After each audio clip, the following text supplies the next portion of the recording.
aver fatto lo statuto, aver fatto la legge elettorale, aver fatto il mini regolamento che voleva dire il regolamento per l'Aula e non aver chiuso il regolamento voleva dire non dare immediata attuazione già dalla prossima legislatura a quelli che sono i principi contenuti nello statuto. Abbiamo lavorato bene, come è sempre stato in questa legislatura all'interno di questa commissione, e abbiamo, credo, prodotto per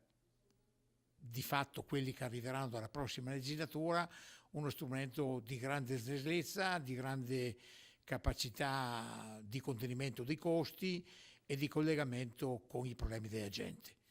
È uno statuto che viene applicato attraverso il regolamento proprio rispettando il lavoro della Giunta